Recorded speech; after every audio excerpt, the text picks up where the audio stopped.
welcome to Heavy Radio episode 18, a Halloween special edition, as you can tell by our creepy new intro music for today's episode. I'm here, very spooky. As always, Eric, I'm here with Marco. Marco, how are you doing this week? Spooky, doing real spooky. Good to hear. And our guest this week is Brianna Whipple. How are you doing today? I'm doing good. How are you doing? Doing well. Good. Yep.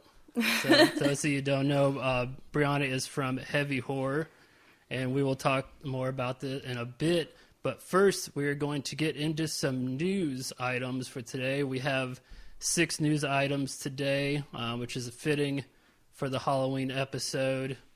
And we'll jump right in here. My friend Bill Ward of Black Sabbath, he's in the news today. I'm laughing because a couple episodes ago I misquoted one of his quotes. So I'm here. This is my redemption arc with Bill Ward. Black Sabbath's Bill Ward has a new Halloween poem out. It's called "It's Nearly Time," and on YouTube you can check him out. He actually does a read through of the poem. I haven't got to watch it yet, but I'm very excited to. So it's pretty cool that he made one. I did see that. I like that that's become a reoccurring thing, is Bill Ward reading Halloween poems. I dig it. Yeah, I'm going to have to go check it out. 'Tis the season. Let's see here.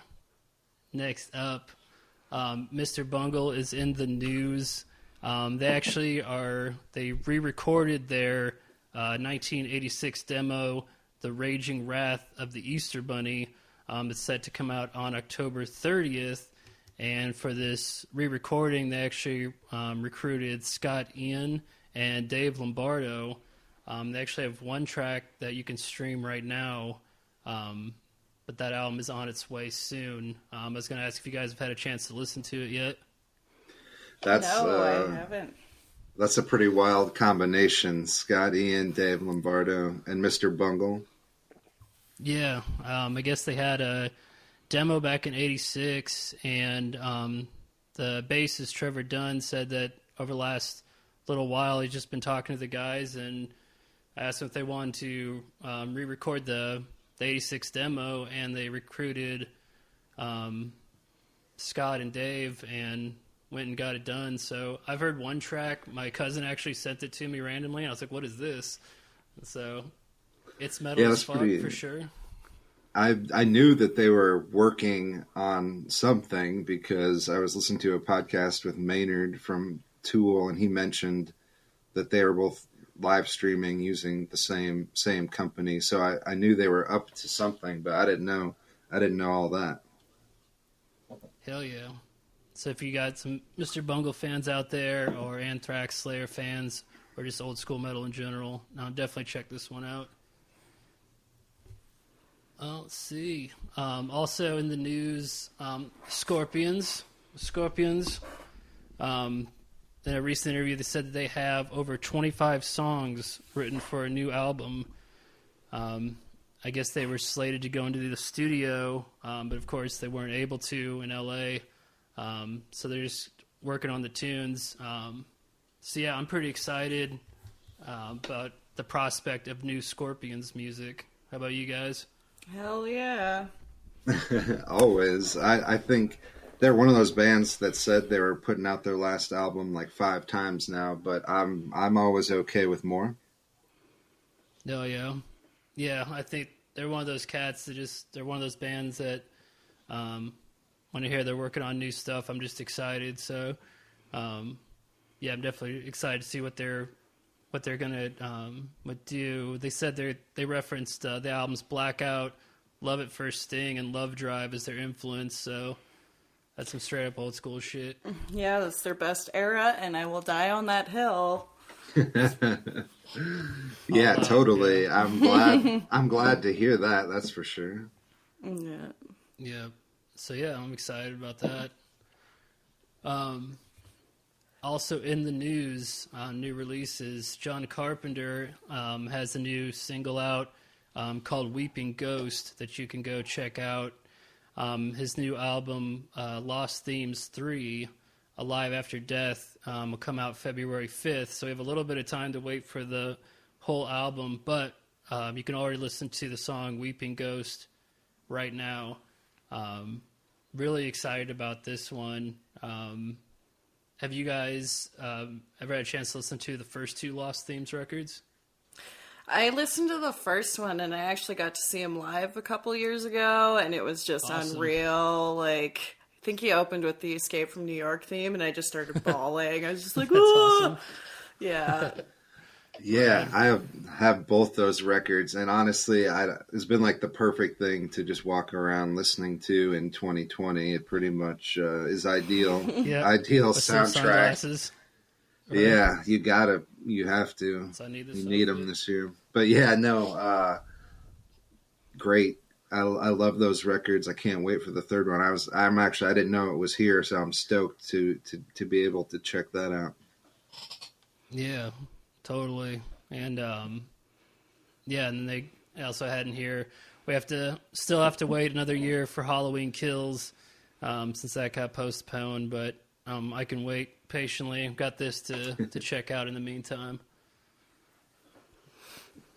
Hell yeah. Let's see. Hell yeah. Next news story up here. It's been rumored and been talked about for a while about the Ronnie James Dio biography movie, or documentary, sorry. So that's been in the works for a while, but some new news came out from his wife Wendy, who said that some of the interviews are already underway. Some cats like Jack Black, Doug Aldrich, Jeff Pilson have already been interviewed. And I guess next up is Rob Halford, Lita Ford, Geezer Butler. So it sounds like it's going to be really cool. And they said that they have BMG's financing to make it. So with all his powers combined, sounds like it's going to be well done and should be a fitting documentary. So I'm Cool. excited There was about that. a number of times where Halford mentioned Dio in his autobiography. That stood out to me is pretty cool how highly he spoke of Dio and said that he still listens to his music all the time. Totally. I can't think of a single more respected figure in the metal community than Dio. You know, like everybody spoke so highly of him because he was just genuinely a nice person, you know. And that's why there's a video. I don't know if you guys have seen it, but a fan comes up to him and mentions Vivian Campbell, and Dio gets fucking pissed. And you never saw that. So naturally, I'm like, okay, Viv sucks. So when I saw Def Leppard, like when they're doing like the through line of everybody in the band, like they're like, and Vivian Campbell, everyone's like, yeah. I'm like, boo. Not with it. Yeah, we're definitely Team Dio on that split. Hell yeah. For sure. We got to see him Yeah. live a couple times, and yeah, he was always amazing. To me, I mean, when you do something like write and play music with people, there's always going to be the ups and the downs. And I feel like, you know, maybe they could have worked things out if there's no one. I guess you don't really know when the last chance to do that is. So, but yeah, I do. I have seen that, and I thought, I just honestly, when I see that from these iconic people, it kind of makes me like them even more. That they're not just, you know, they're not always just bullshitting like, "Yo, he was a great guy." Like, no, I did not have a good experience. Totally. Oh yeah. I have one more news story for the week. Going along with this, the AC/DC, they have released a music video for "Shot in the Dark," but that's not what I wanted to bring to the table. I found this awesome news story about a story Brian Johnson told about him and Malcolm some years back, which I had never heard. I guess they were in Scotland driving around. They stopped for a night at their hotel, and Brian said it was right near the lock. So they had a few drinks, some whiskeys, and Malcolm had the idea to go find the Loch Ness Monster using fireworks that he had. So he said that they snuck off in the middle of the night and walked into the water and were tossing fireworks in hopes to see if Loch Ness Monster would show up. So just that mental image is amazing. And tying Loch Ness Monster with AC/DC, I like to think the Loch Ness was out there somewhere. I know. Angus always gives it up to Malcolm, and it's like Malcolm was like 100% rock and roll all the time. Like if it wasn't rocking hard enough for him, he would let the rest of the band know. So that's pretty cool. Yeah. It's an awesome story. Something I would like to do one day. I feel like fireworks would scare it away, though. Right? It seems a little counterproductive. The Loch Ness Monster seems like one of the friendlier monsters, right? I don't know. It seems more like you would want like some food that it would enjoy and like to gently welcome it to out of the waters. Totally. What's that saying? You catch more bees with honey than you do vinegar. Or fireworks, in Nessie's case. Yeah. Shoot fireworks at it. I think Frankenstein would like that also if you shot fireworks at him. That's why these monsters kill people, is fire, man. What are you thinking, Mal? Yep. Throwing fire at them. Dangerous. So as our guest, Brianna, for those of you guys out there that don't know, she owns Heavy Horror, and she is a writer and journalist about all things that aren't totally lame, including music, movies, events and attractions. And it's heavyhorror.com, at Heavy Horror. You can check it out. Yep. Yeah, and I've been following your work for a while. Really awesome articles. Been given a lot of attention to some stuff that people might not have heard of in the horror scene. And so I just wanted to ask you, I guess, what was the inspiration to start your company? Oddly enough, so I've been a journalist for about 7 years. And I started with a Canadian arts magazine called Beetroot, because I'm Canadian. So yeah, in that time, I just was writing for other people, mainly covering horror stuff. And I really liked the movie Showgirls. And I wrote a huge thing, and I was like, I don't know what to do with this. And one of my buddies was like, you should be investing in yourself. You should just start your own thing that you can write about whatever you want to. So I did it, and it became easily the most fulfilling thing I've done. I started writing for Rue Morgue last year, which was always my pipe dream, and I was so excited about it. But honestly, doing my own thing has been so much so rewarding that I don't know. I guess it's just my passion project. I ramble on about shit all the time anyway, so I was like, I might as well put it towards something, Totally. Yeah. No, we understand that sentiment for sure. Yeah, that's awesome. So what kind of got you into heavy metal and horror movies in general? This is always a difficult question for me because it's been such a part of my life, my whole life. One of my earliest memories was sitting in my basement with my dad, and he was watching Van Halen videos. And I remember looking at the TV. I was 3 years old. I saw David Lee Roth, and it was Wayne's World, Dreamweaver. I was like, oh my God, that is the most beautiful man I've ever seen, which probably set me up for failure. Because that was my idealized man, and it still is. It's still out there. I know. But yeah, so I was kind of in a pop culture bubble in a sense for the first 5 years of my life. It was when I went to public school that I realized that this shit wasn't happening now, right? I was born in 95, so I didn't catch any of it. So yeah, it was just always a staple of my life. It's been a lifelong thing, and interesting enough, we were born in 85, both of us, and it was the same way. I mean, by the time we were getting in there with other people in school, it was very much even after grunge at that point. So there was not a lot of heavy, not a lot of heavy scene going on. You're from northern Alberta, right? Yeah, I'm from a place called Grand Prairie, Alberta. It's one of the most dangerous cities in Canada. So, Right on. yeah. So what does that mean exactly? How dangerous is it?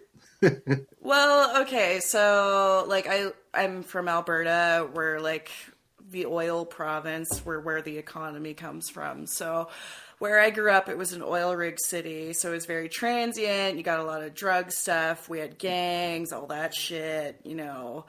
So, like, I grew up, like, my parents never locked their vehicles or their doors. I don't know. I have, like, a really tough dad, so it was, like, one of those things where I just thought homeless people breaking into your vehicle all the time was normal. So then I moved down to Calgary, which is all, like, suburbia, and I was, like, talking to my friends. I'm like, oh, yeah, you never had people breaking into your cars, like, every other day of the week? They're like, no. I'm like, oh, shit. But, yeah. One of the good things about not having that heavy scene is I had someone break into one of my cars when I was a teenager, and they rifled through all of my music, but they didn't take any of it because it was all like heavy metal and punk rock. So that paid off in that sense. But yeah, was there some kind of scene where what was the closest place that bands would play? Like, did you have to travel to see a heavy metal band or a horror movie in the theater, or? So music wise, as far as like local stuff goes, our scene in Grand Prairie was non-existent. We had a bunch of like metalcore bands playing in churches, which I'm like, that's not my thing at all. But my first concert was 2006 or 7, and it was actually Sabbath with Dio, and Megadeth opened. And that was yeah, it was in a town called Edmonton, which is about 5 hours east. So the closest town was 5 hours away. So it wasn't a very common thing. So whenever I did get to go see bands, it was always like a big deal because it wasn't like readily available to me. So. Yeah, that's awesome. We saw that tour a couple times, and one nice part, we're right in the middle in Iowa, or we were both in Iowa then. Eric's in Austin now, but we could go up to Minnesota and see that tour, and then see it in Chicago, I think, or Illinois somewhere. And so yeah, we had a couple hours in each direction, but we get pretty lucky with that being right in the middle of the USA. But yeah, totally. Well, hell yeah. Well, speaking of the horror movies and the music, we decided for this week's episode, since it is Halloween time, we're going to add a few more picks. So we're going to actually talk some horror movies before we get into our playlist picks. So each of us for this week, we picked 3 movies, and not a rank or anything, just kind of 3 we wanted everyone out there to hear about or to hype up. So we'll get into those. Brianna, what is your first movie pick for the week? I feel like this is probably really obvious, but I went with Trick or Treat from 1986 because it is the quintessential heavy metal horror movie. Hell yeah. Yeah, and for those who don't know, basically there's a teenager, he loves heavy metal, he gets bullied for loving heavy metal because that is actually a thing. And his favorite artist of all time, Sammy Curry, dies. And then he comes back through a really rare record that Gene Simmons, the radio DJ, just gives him for some reason. And yeah, he just starts basically ruining this kid's life.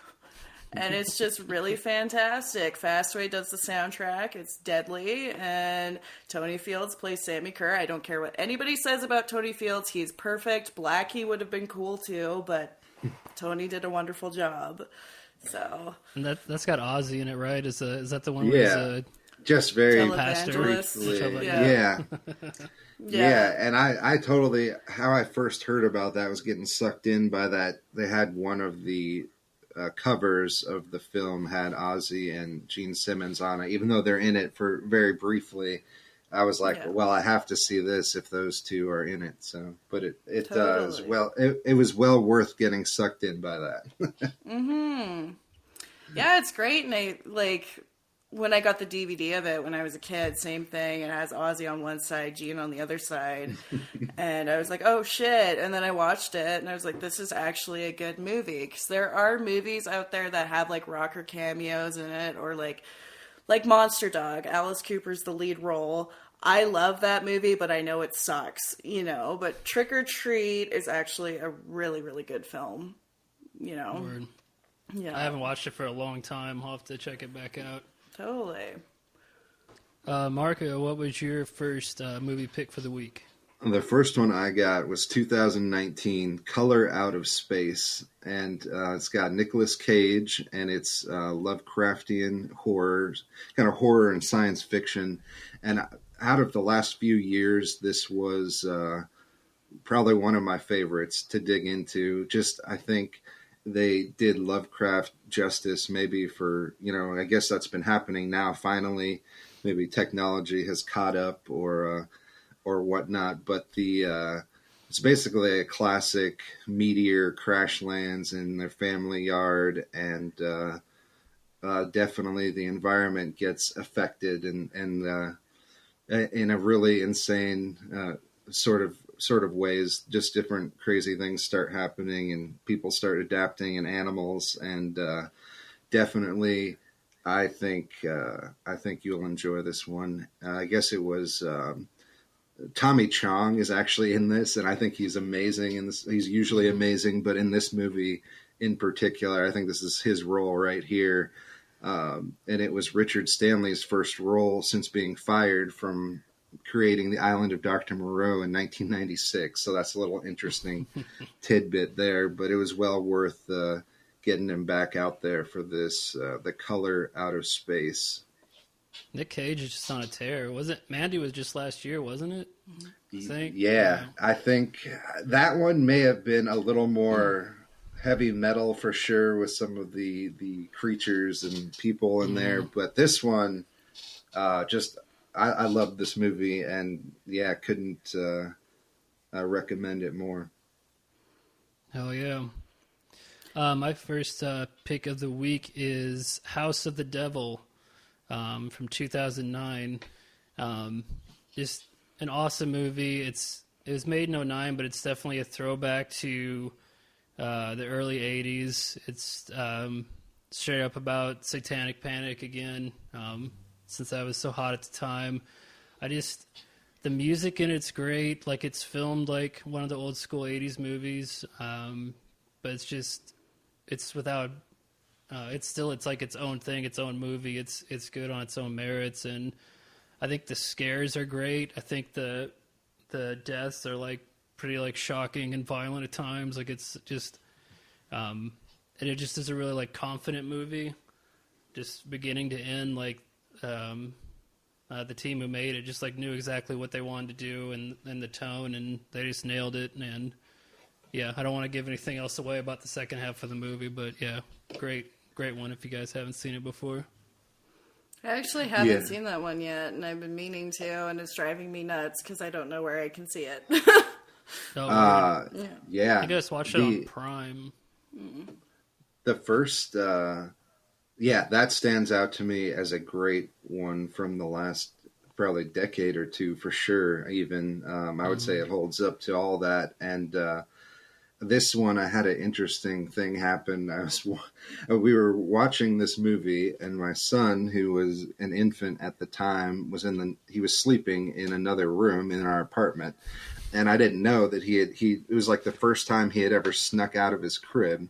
So he climbs out of it, which I didn't even know he could do yet, and he walks in, and like the door creaks open. And it's like this, it just happens to be at this really grotesque part of the movie, and he just starts laughing his ass off, and it was really bizarre. But I'll definitely never forget that. He just starts laughing his ass off, and I'm like, I don't think he understands what's happening or what that is, but he's laughing, and That was yeah, an interesting thing happened the first time I watched that movie. Awesome. Yeah, that's a great one. Brianna, what's your next pick? Okay, so this is apparently a very polarizing film because I associate with a lot of horror nerds and I always get into it about this movie, but I went with Rob Zombie's Halloween, the first one. Oh, okay. Because I hated it at first, because the Halloween franchise is what got me hooked on horror. So when I heard they were remaking it, naturally I was pissed. And I watched it. I'm like, this is shit. And then I revisited it. And it opens with Kiss's, like, God of Thunder. And I'm like, I'm an idiot. Like, I want to go back and, like, kick my own ass for not liking this movie. But there's just so many cameos in it. Like, if you're a horror nerd, you'll have so much fun watching it. It's really gritty. It's really trashy. It's extremely gory. And it's just like a pretty damn good movie, if you ask me. Like, it gets more into like the psychology behind it, which some people don't like, but I actually really enjoy it now as an adult. That's less petty. Yeah, Halloween was my first big horror movie, and still is. Michael Myers still my dude. So I was like, I came at it kind of with that filter. Like when I first saw it, I actually had a weird viewing of it because I saw it before it came out a little bit, and it was a different cut than the theatrical release, and I thought it was rad. But yeah, holy hell, it is like super violent compared to even other slashers. It's pretty I violent. think it's very telling to me, at least in my take, it holds up, and they actually did some things more interesting than I thought they did in the revisit, the latest one. So I think I think there's something to be said about that. Like, he took on Halloween and made it a similar level of quality to what the man himself did when he took it back on. So I think that definitely. But like the music really to me makes it. And I had another movie that I just had an awkward experience with. I had that director's cut, and it was like a first date, and the person that I was on the date with had not been into the horror world or the heavy metal world, so they did not know what they were getting into, and it was very awkward. I will say that much. I can really laugh at it now, but at the time it was quite awkward. I don't know what I was thinking. I should have known Rob Zombie. I saw House of a Thousand Corpses, and I saw Devil's Recheck, so I did it to myself, but I should have known. That's all right. You gotta figure it out early sometimes. So. Let it be known. It's about to be It's about to get creepy in here. Awesome. Mark, what is your next pick? Speaking of about to get creepy in here, I think this is probably maybe the darkest horror I mean, there's definitely probably the darkest black humor you can have came in this movie. It's called The House That Jack Built, 2018 psychological horror film, written and directed by Lars von Trier, and it has Matt Dillon and Uma Thurman. And just, I guess all you really need to hear is that Dillon utilized Ted Bundy as inspiration for his character. So he's a serial killer that's kind of trying to explain or justify why he did the things he did. And Matt Dillon, I think, really, I've always kind of liked him, but he really knocks it out of the park in this one. Like, he is amazing in this movie. And I think the fact that it came out in 2018, and I think like 100 or so people walked out of it at the Cannes Film Festival. So that's still so interesting to me, like art that is funny to some people and people just walk out. Like, I don't know. I think most really fucked up things that happen, and as long as you know it's art and nobody's getting hurt, animals aren't getting hurt, like, I don't know why you'd walk out of a movie, but it always interests me when people are like that disgusted. They're like, I'm leaving. I paid money for this or whatever. Or I came all this way and now I'm walking out. That was so offensive. Fuck this movie. But then, other people loved it. So I think it's a very excellent, kind of, if you like American Psycho and that level of dark, sometimes funny, sometimes horror, Definitely killing and gore. This would be your meal ticket right here. The house that Jack built. Oh man, I'm just getting so excited over here. I don't know if you guys are noticing, but I'm like, oh, Yeah, that movie. Did you watch the director's cut? yeah. Oh I did. boy, I actually, it's very few times seen that I get something and I'm like feel like I need to watch the director's cut. But I in this case, I was like, I must go back and see that.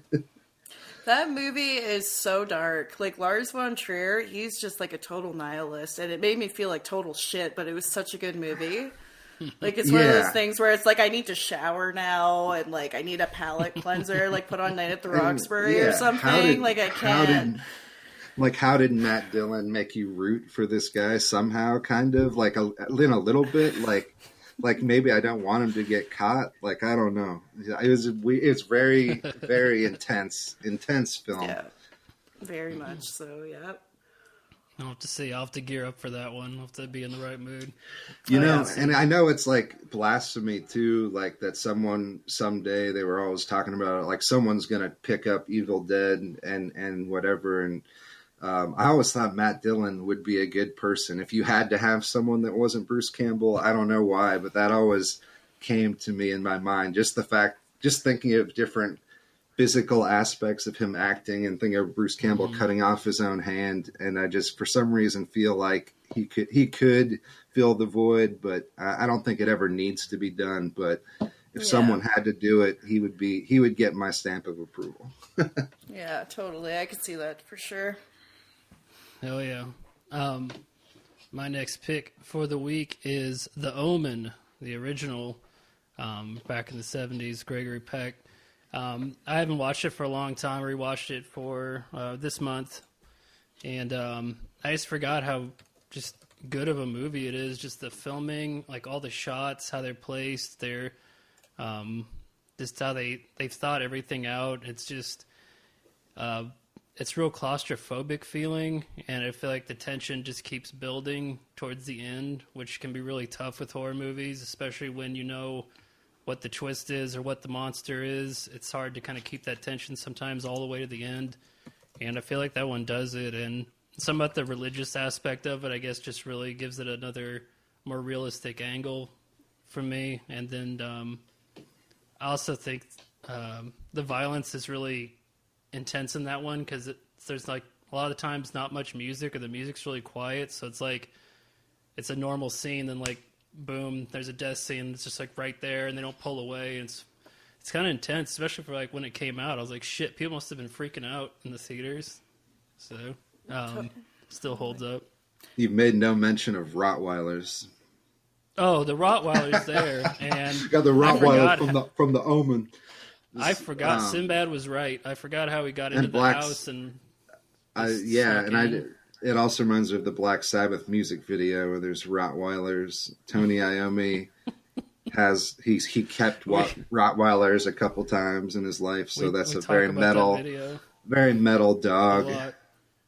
It is. Of all the dogs, I would say Rottweiler up there, especially because it was an arm of the devil to keep Damien protected. So, very metal dog. But yeah, very, very picturesque dog. Great movie. Brianna, what is your final movie pick? I went with Night of the Demons, which is from 1988. It's a total Halloween movie. I feel like it's gained more of a following recently, but it has like Linnea Quigley. I'm only going to mention Linnea Quigley because she's my favorite. She's not even like the lead actress or anything, but whatever. But yeah, like a bunch of teenagers decide to go out to a haunted house and party, and they do a seance, and then stuff goes south as it does. And it's just really fun. It's kind of light, but the monster effects are really good. You got Bauhaus on the soundtrack, and you got a goth chick. Goths are always good in horror, especially in the 80s.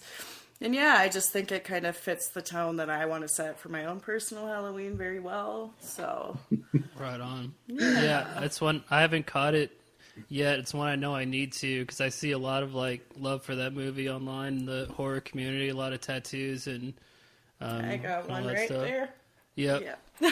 Yeah, I saw. Yeah, that's because that's a tribute, right, on the on your Twitter profile. That's from this. Yeah. Yeah, that's my Halloween costume this year. Yeah. Oh, Yeah, amazing! That Yeah, when I was yeah. when I was like a kid, first getting experienced to some of these movies, I remember that poster definitely creeped me the fuck out. That Night of the Demons, I just remember seeing that like at the video store and being like, "Oh my god, this is frightening." Totally. And talk your parents into renting it. Those were those days. I was young enough that I was more like I did not want to come Like, no close thanks. to that thank you. thing. Even on video, I do not want to see that. Yeah, it's funny how you retain those memories of like video store stuff. Like when I was a kid, it was always the box cover for May. It like just creeped me out. I don't know why, because it's Yeah. just her like pale face. And then I finally watched it. I'm like, oh god, this movie is like once again just grimy and makes you want to shower. So like little me knew what I was talking about. I haven't seen that in a long Oh, time. that I remember. fucked up, That's though. one of those movies that gave me like chills at the money making end moment. I was like, Oh, ooh, yeah. I did not really see that exactly playing out that way. Yeah. But yeah, I remember that one fondly. I'll have to revisit that. Totally. Yeah, it's been a while for me. Hellraiser was another one. I can't remember which one specifically, but it was just the pinhead on the front, and that always I was like, Cenobites are creepy, man. I guess most things, most things Hellraiser got me creeped. That's for sure. Clive Totally. Barker, pretty much anything that he wrote, I The guess. artwork worked, though. Here we are Yeah. now. It pulled us in. Yeah. And that reminds me, Mark- there was a great metal collaboration there with Lemmy doing that Hellraiser, which actually was an Ozzy Yeah. song Oh, first, shit, right? yeah. Yeah.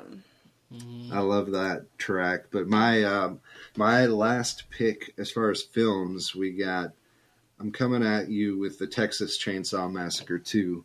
And so yes, you do have to hear about Dennis Hopper again, Eric. God And damn it. We can't. It's been like 5 episodes. Dude, I love yes. Dennis Hopper. Hopper. I think me too, and I think this Yeah, is a not great Super Mario role. World. It's great that he's like the hero in this, and I don't know. It's also takes a turn for just basically embraces the dark humor that Toby Hooper thought he had in the first one, but most people were so like fucked up by it that they didn't really think it was that funny. But this one, he was more embracing that side of it. So there's definitely black comedy, I would say, but also just a great movie. And if you're going to have someone to take on, all you really need to know is Leatherface getting taken on by Dennis Hopper, and they're having like a sword fight with chainsaws. That's all you really need to know. That should sell you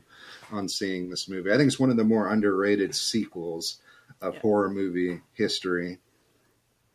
Totally. It's my favorite Texas Chainsaw movie, like out of all of them. I think it's better than the first, and a lot of people give me shit for that, but it's so much fun. Like, Chop Yeah. Top is disgusting. Like, Yeah, Bill Moseley. Yeah, definitely one of his great roles for sure. he's a headbanger too. Like, I work a horror convention here, and he was like talking to me about the only time he was ever starstruck was when he met Rob Halford, and I'm like, that's so cool. Like, you're a nerd too. That is awesome. Yeah.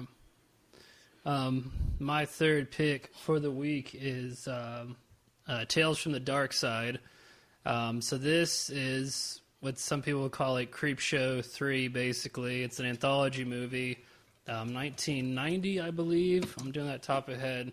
But this was one that I was a kid that found this one on TV. I was way too little to be watching it. It was on just on regular TV, and they ran like a promo for it. And so I had a TV in my room, and I went in and watched it, and I had like the remote in my hand in case my mom walked down the hallway, because I'd flip it back over to like something not terrifying with demons. And so this one definitely fucked me up. And especially the second story. But the cat that I found out was written by Stephen King and adapted with George Romero. So I guess that was originally going to be on Creepshow 2, which is one of my favorites. So, but yeah, all three. I'm a sucker for anthology horror movies, TV series, and this is definitely one of the best ones. I just love them because you only have so much time in short story format to like set it up and then boom, deliver. And all three of these are great. Yeah, The first one has a creepy ass mummy that totally messed me up. I was going to school and like thinking about the mummy when I was in class. Man, he's gonna get me. it's just thinking of experiences that new kids probably won't have. Like I remember, I would like go to bed, and then sneak out of bed and go turn on the TV and try to see things like this. And sometimes it goes horribly wrong. Like I turned it on right during the Gargoyle one. And that, for some reason, when I was a kid, that one got me. I was like fucked up by that. The gargoyle statue and then that gargoyle monster. God damn. It was the cat one for me, the one in the middle with the old man, the dude from Christmas Vacation, I think. Can't think of his name, but I won't give away the scene. And the cool thing about that was it was Romero adapting a Stephen King story. So that was that's mind blowing in of itself. And it could have been on Creepshow 2 would have been like all time list if that was also included. Creepshow 2 already one of my faves. That would have pushed it over. Yeah, Debbie Harry was in that, right? Yes, yeah. I didn't mention that. Yeah, she does the intro and the outro parts and the in between segments, and she was great in that. She's I can't give anything away, but she does all kinds of cool awesome. people. Steve Buscemi, Julianne Moore, Christian Slater. Like, it was a crazy, crazy little collection. Yeah, I don't know how it got made. It's awesome. And still holds up. It was one of those still holds up. So, and that mummy, I still think he's coming after me to pull my brains out of my nose. Yeah, and the gargoyle. God damn. Yeah. No, and we'll put all these on the playlist and on YouTube so you can check them out. And then also follow along the Heavy Radio playlist on YouTube and Spotify. We're going to add some songs here to the playlist. Yes, bring the metal. We'll jump into our picks for the playlist this week. Brianna, what is your first pick? Okay, so this was really difficult for me to narrow stuff down, so I tried to do little things that are kind of off the cuff or whatever. So the first song I picked is called Fantasy, and it's by a band called Mars, which was an acronym. And it was a supergroup that had Tony McAlpine, Rob Rock, Rudy Sarzo, and Tommy Aldrich. The album was called Project Driver. A lot of people compare it to like Malmsteen. Some people compare it to like Racer X. It's very shreddy, but it's just like, I don't know, man. I love like shreddy metal, like huge choruses, plus the lyrics are sleazy. It's just like, it's one of those perfect albums that nobody talks about. So had to go with that one. I've never listened to it, and I love all the cats in that band, so I haven't come across it ever. Yeah, a lot of people don't talk about it, and like I'm obsessed with Rudy Sarzo. Like I love him so much. Like 4 years ago, awesome. I would just get drunk and I'd send him like spicy tweets, and then I'd be like, "Oh no, what did I send Rudy?" And it was so bad. Like 'cause, like 2 years after that, I saw him at LAX, and I was like, "Oh shit." And he saw me, and my face went beet red. And then he tweeted me, he's like, "I saw you in a baggage claim." I'm like, what have I done to myself? Like, so stupid. That's amazing. I actually, I think it was my 20th birthday, I was at a Dio concert when Rudy was the bass player. And it was like, initially, someone found out it was my birthday, so they gave me passes to like go backstage, and Dio was sick, so he basically just like waved and turned in for the night. So I thought it was going to be like a bummer, but then I wound up hanging out with Rudy Sarzo for quite some time at the Surf Ballroom in Clear Lake, and he was just such a nice guy. But also, I'm also a bass player, so we just talked about bass, and it was a really cool I can't say enough nice things about Rudy Sarzo, and a great bass player. I've seen him with Blue Oyster Cult and with Dio. Yeah. Yeah, he's one of the Yeah, best. yeah, and he's got some awesome. I still love that bass he used in Quiet Riot. Like just some of his bass guitars are so rad. Yeah, and he's just rad because he's played with everybody, you know? Yeah, It's Yeah. insane. His stuff with Randy Rhoads is just like amazing. It's still like my Bible. All those live recordings and everything, and the Totally. TV spots they did. So yeah, yeah. I'll have to check that out. I didn't know that existed. Great way to start the heavy radio playlist. And my first track for this playlist is Halloween by Halloween, coming out in 1987, and just a great Halloween lyrics. And I always love being able to play like a really long song when I get the chance, and so people either love that or hate it. But 13 minutes and 18 seconds of power metal majesty, great lyrics about Halloween. So can't I just crank this one, Halloween with Halloween from 1987. Awesome. Hell yeah. My first pick for the week is Ghost I Used to Be by Paul Bearer. As far as Doom goes, Paul Bearer, I would say, is one of the best in the genre. It's dark, sludgy, but it's the melodies within their songs are just awesome, and just some really awesome moments, especially this one, just huge hooks, which you wouldn't normally associate with doom metal all the time, but they find a way to do it, and it's just a real haunting song. I love it. So when I'm feeling like listening to doom metal, I always go to those cats. But Ghost I Used to Be, I think, is, if you're gonna listen to one Paul Bearer song, to check him out, I would definitely recommend this song. So I would say, awesome. it's like that rare moment where a metal song touches on horror, but is actually like scary and horror, not in a sense of being kind of funny or over the top. Versus very horrific, I would say, in a good way. yeah, it's almost kind of romantic sounding in a way. It's like haunting. Yeah, those cats are awesome. So definitely check that track out. Hell yeah. Brianna, what's your next pick? I went with Danger Zone by Black Sabbath, which is off of Seventh Star, which is another album I feel like I champion a lot because nobody talks about it. It was intended to be Tony Iommi's solo record, which I always say, aren't they all technically an Iommi solo record? It's his band. But yeah, it's Glenn Hughes on vocals. It's just a total like party album. It's not really evil at all, but it kicks so much ass and nobody talks about it. It makes me really upset. Like, Glenn Hughes is the best. Once again, another dude that's played with everybody, powerhouse of a vocalist.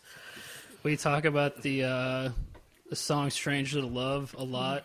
That's because we, back in the day, we got a DVD of all their music videos, and the Stranger to Love video always stood out to us, because that's the Rottweiler running around and really intense shots of Tony Iommi. Totally. And, that album is rad. We brought up the one right after that, so we were talking about was it Eternal Idol? Yeah. That was the one right after it. So we just talked about that a couple weeks ago with The Shining. So yeah, those are that era of Sabbath. It does get overlooked kind of between when Dio left and when he came back, and then obviously when Ozzy rejoined. But that mid to late '80s era, there's some really cool songs in that time period. There really is. That's where most of my favorite records are. Like, Born Again with Ian Gillan on vocals is my favorite. I know most people hate it. Like, I got it tattooed on the back of my arm there. Nice. But, no, it's a great time period. And the thing with the Eternal Idol, I'm going to be going off on tangents, I'm sorry. Sorry. But what we for do. the longest time, I thought it was Ray Gillan on vocals, because when I was a kid, I had my dad's CD, which was the demos. And I remember I was talking to my buddy, and he's like, yeah, Tony Martin, like, Eternal Idol. I'm like, no, that's Ray Gillan. I look so fucking stupid. And he's like, and then I heard it. I was like, oh shit, that is Tony Martin. And then I realized that I had the demo my whole childhood. So which is really cool, actually. yeah, that's it makes fine. me It's cooler. It's the one album I can think of that there's two amazing versions with two different vocalists, so it's Yeah. pretty cool in that regard. Yeah, It's hard to find that yeah. stuff too. Saw somebody was posting about the PMRC's like filthy 15 songs, and I saw Trashed was on there, and I'm like, why did they even choose that one? Like, I guess because it was drinking and driving, but I didn't think that was like the concept they were going for when it, Yeah. like it's filthy, because I don't know, but Zero, I just thought Zero that was Hero's funny to filthy me. riff. That was funny to me that they chose that one of all things. But Yeah. I feel like that was really just those people going through their kids' record collections and just trying to pick the most, weirdest, like things that they thought were the most bizarre on those records or something. I don't know. Totally. One of my favorite things in the whole world, because I hate the PMRC, obviously, but that photo of Tipper Gore holding the Fuck Like a Bee single, it's so good. I love that so much. Yeah, and Oh, yeah, I do love Wasp, and there are so many tracks I could have done to stay with my spooky Halloween theme, but I didn't. I actually went with for my next track, I went with Sabotage by the Grace of the Witch, and this one actually I got early because of the album cover. It's like a spooky skull with a homemade syringe going through its eye. Doesn't really get yes, I know this cover, yeah. evil than that. And by the Grace of the Witch, I guess I didn't really know, but John Oliva wrote a lot of these songs about dealing with addiction. But to me, this was just a really creepy song about a witch, so definitely check it out. I'm adding By the Grace of the Witch by Sabotage, written by John and Chris Oliva from Sabotage, The Dungeons Are Calling. Hell yeah. Awesome. My next pick is I Think of Demons by Rory Erickson. It's more like a hard rock song. It's super awesome. It's still metal. Lyrics are metal as hell, and it's super catchy. I listen to the song like all the time, or I'll just the hooks will get stuck in my head.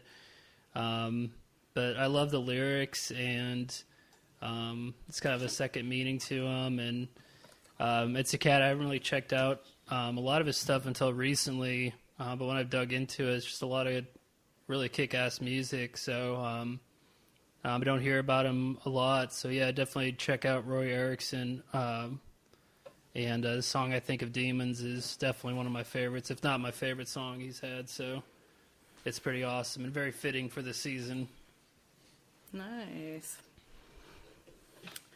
All right. Well, okay, since you mentioned Halloween earlier, I was really excited because I included a song by Crimson Glory, Queen of the Masquerade, which is off their self-titled. Oh, yeah. I am obsessed with old school, like, U.S. power metal. It is the best shit. Midnight Hell yeah. had the best vocals, and that album is just... It's just so good. Like, I don't know what else to say about it. I just hear it, and I just want to drown in booze with a giant sword, you know? Yes. So good. Natural. I definitely second that. We'll back you up on that one. And yeah, Painted Skies. That song, when that song comes yeah. on, that shit gets me every time. Seriously, Yeah, one of the great. best bands. And they had such a cool aesthetic and everything. They were just fantastic, you know? Yeah, Awesome. totally. That is Transcendence. Amazing record. Really cool album cover. Great music. Yeah, it's got it all. Totally. Oh yeah. My next track for the playlist is Iron Maiden with Flash of the Blade, and I chose this one because it is actually in a Dario Argento film, Phenomena, and it was kind of the first movie he put out that had popular songs in the soundtrack. It was always, like orchestration before that, or, not non-artist, like known artist songs. And I thought not only is it a cool movie to go back and revisit, but another bit of that is Japanese video game developer Hifumi Kono actually created the game Clock Tower, which kind of being inspired by Phenomena. So it was like all this creepy art kind of cycling around and inspiring each other. And Clock Tower was kind of like one of the first survival horror games, or not the first, but kind of a first one to come out on such a mainstream system, and inspired a lot of games to follow. So all kinds of spooky stuff, but starting out by cranking Iron Maiden, Flash of the Blade. Yeah, that is one of my favorite Bruce Dickinson choruses, period, with all the layers and the harmonies. It's just, his voice was so intense by that album, and he just was, that's one of my favorites all the time. That's one where I start driving 90 down the highway on I-35.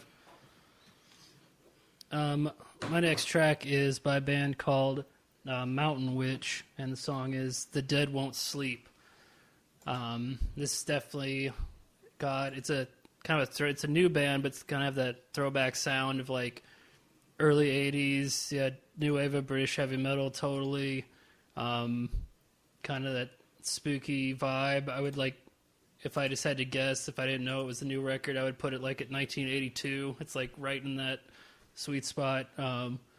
Just really good band, really catchy songs. And I think it transcends. It's kind of like, there's been kind of a trend to go back to that era in metal with multiple bands and doing that traditional vibe.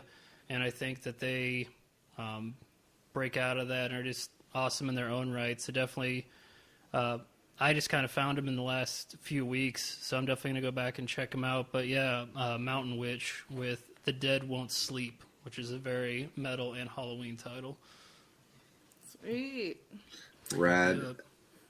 One of my newer tracks for the playlist is Mystic Prophecy from their album Metal Division. It came out this year, and the song is called Dracula. And I do love a good vampire-inspired work of art. So they have a very vampire-themed music video, and it's just a fun kind of power metal-ish song, and always good to keep the immortal Dracula in your thoughts there. Mystic Prophecy, Dracula, just a very kind of upbeat, catchy song about blood sucking. Wasn't there a Bruce Dickinson or like a Maiden song called Dracula? Yeah, I think like I think it was a Bruce Dickinson demo solo. I think something like that. It was a very raw kind of rock, kind of Alice Cooper vibe, if I remember right. But not the same song, a different Mystic Prophecy style power metal Dracula song for the playlist. Brianna, you're up.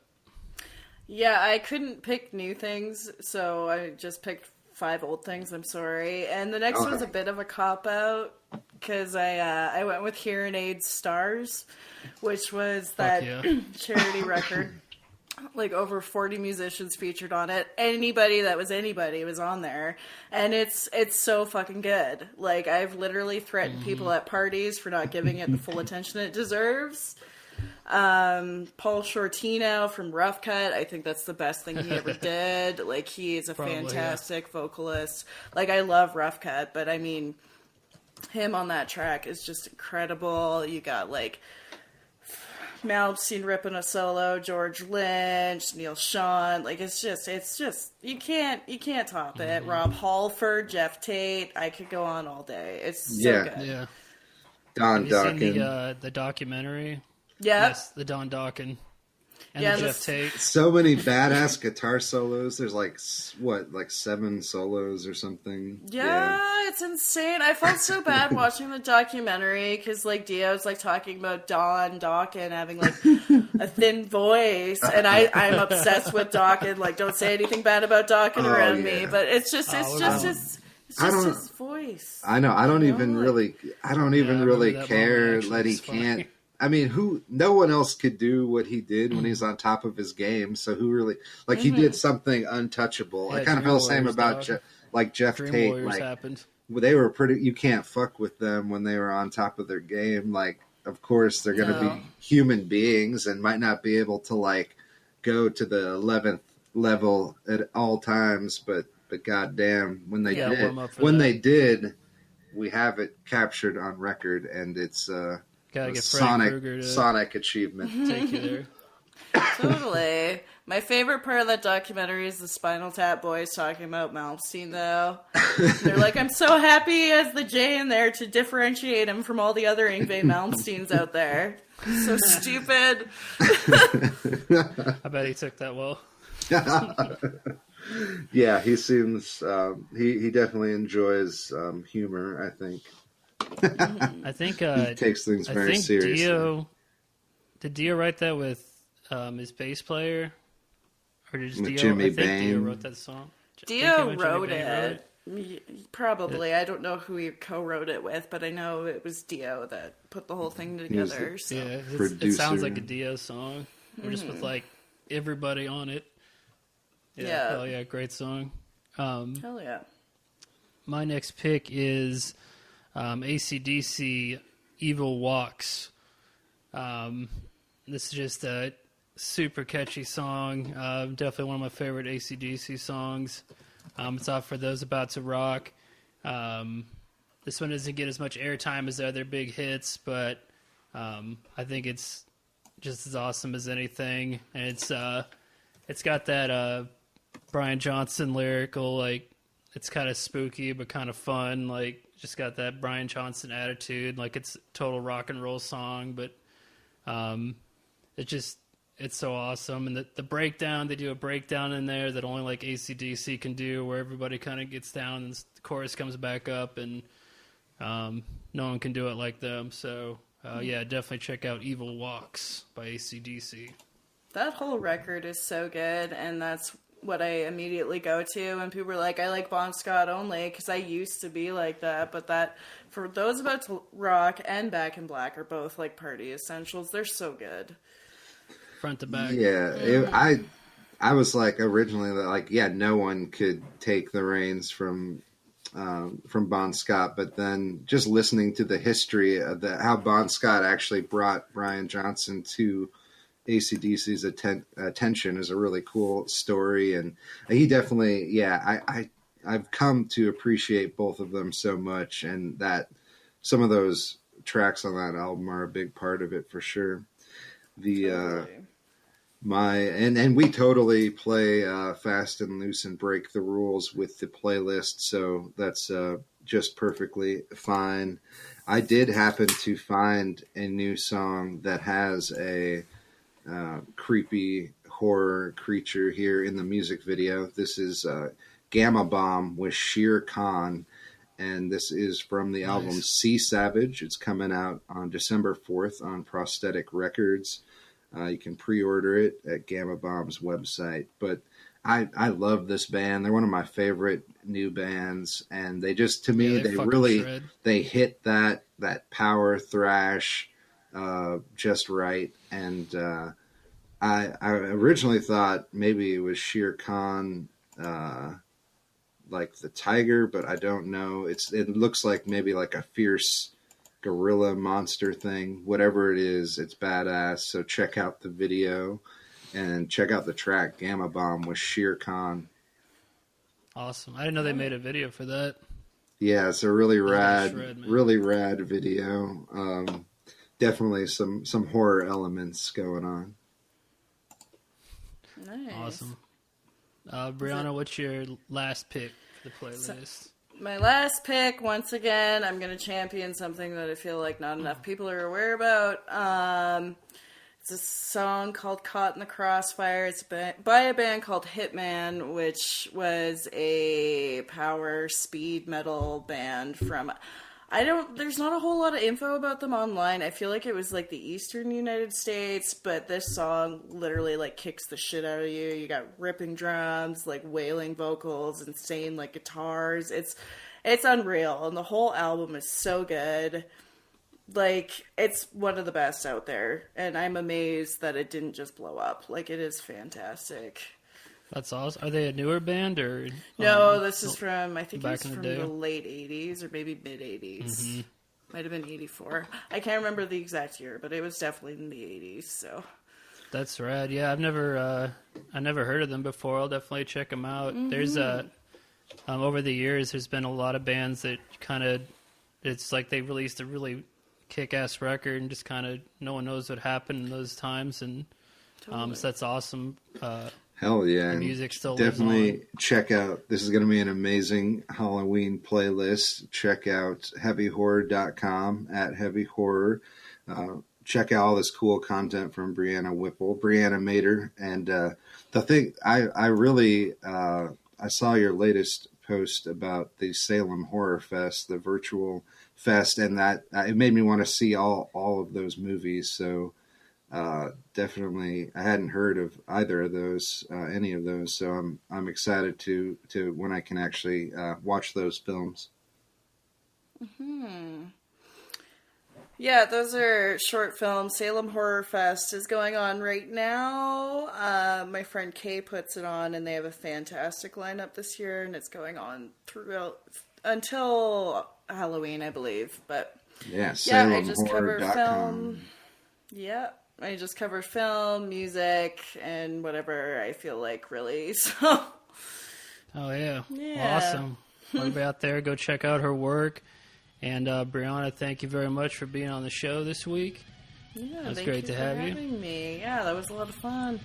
Yep. And for everybody out there, if you're listening to this on your favorite podcast service, if you could give it a quick like, that'd be awesome. And keep it heavy, and we'll talk to you guys next week. Tell your friends about it.